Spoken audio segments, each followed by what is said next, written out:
Assalamualaikum warahmatullahi wabarakatuh. Selamat pagi anak-anak ibu. Semoga anak-anak ibu masih dalam keadaan sehat walafiat semuanya dan tentunya masih tetap semangat belajar dari rumah pada hari ini. Sebelum belajar, mari kita berdoa bersama-sama dengan mengucapkan basmalah Bismillahirrahmanirrahim.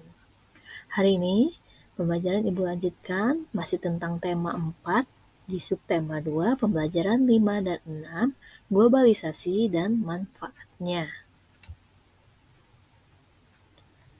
Materi pertama yang Ibu akan sampaikan mengenai peran Indonesia dalam kerjasama mengatasi peredaran obat-obatan terlarang atau narkoba. Peredaran obat-obatan terlarang menjadi kejahatan lintas negara yang harus diatasi oleh negara-negara ASEAN.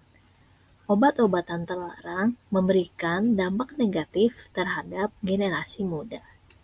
Ingat anak-anak ya, narkoba ataupun obat-obatan terlarang lainnya tidak boleh dikonsumsi oleh anak-anak maupun orang dewasa ya.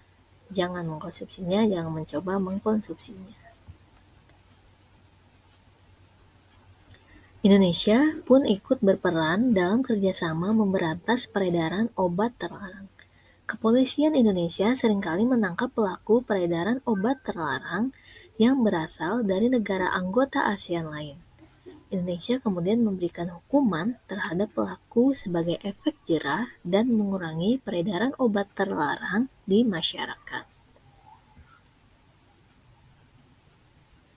Materi kedua tentang brosur dan ciri-ciri brosur. Anak-anak sudah pernah melihat brosur belum di kehidupan kalian?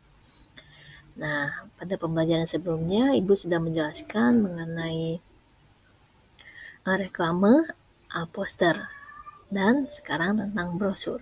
Apa itu brosur? Brosur sering kita jumpai di jalan umum. Brosur ada yang ditempel di dinding atau dibagikan kepada orang lain di tempat umum. Sama dengan reklame dan poster, brosur berisi informasi yang ditunjukkan kepada pembaca. Apa ciri-cirinya? Nah, ciri-cirinya dari brosur adalah, catat anak-anak ya, brosur memiliki ukuran lebih kecil dari poster.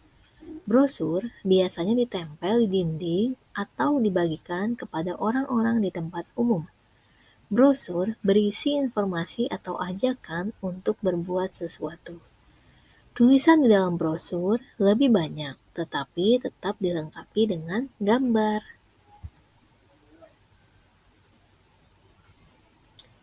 Nah, informasi pembelajaran selanjutnya mengenai menuliskan informasi penting suatu teks menggunakan kosakata baku dan kalimat efektif. Tentunya anak-anak masih ingat ya tentang kosakata baku dan kalimat efektif. Informasi yang sudah kamu temukan dalam teks dapat kamu tuliskan menggunakan kalimat efektif. Ingat, kalimat efektif itu ada subjek, predikat, objek, dan ditambah keterangan. Kalimat efektif dituliskan menggunakan kosakata yang sesuai konteks dan tidak bermakna ganda atau rancu. Kamu dapat menggunakan kosakata baku untuk menuliskan kalimat efektif. Materi terakhir tentang bangga menggunakan buatan dalam negeri. Nah, mencintai tanah air merupakan kewajiban setiap warga negara. Mencintai tanah air dapat diwujudkan dalam berbagai hal, salah satunya dengan bangga menggunakan barang buatan dalam negeri. Nah, bagaimana dengan anak-anak? Apakah anak-anak sudah menggunakan barang-barang dari Indonesia? Nah, apa sih manfaatnya menggunakan barang buatan negeri? Nah, ingat anak-anak ataupun dicatat boleh. Yang pertama, memupuk rasa cinta tanah air, memajukan industri dan produsen dalam negeri, meningkatkan kesejahteraan masyarakat, mendorong perkembangan pembangunan nasional dalam bidang perekonomian, ikut melestarikan dan mengenalkan barang buatan negeri kepada masyarakat Indonesia, dunia, maksudnya buatan negeri Indonesia kepada masyarakat dunia, lalu membantu mematenkan barang buatan negeri sebagai barang asli Indonesia.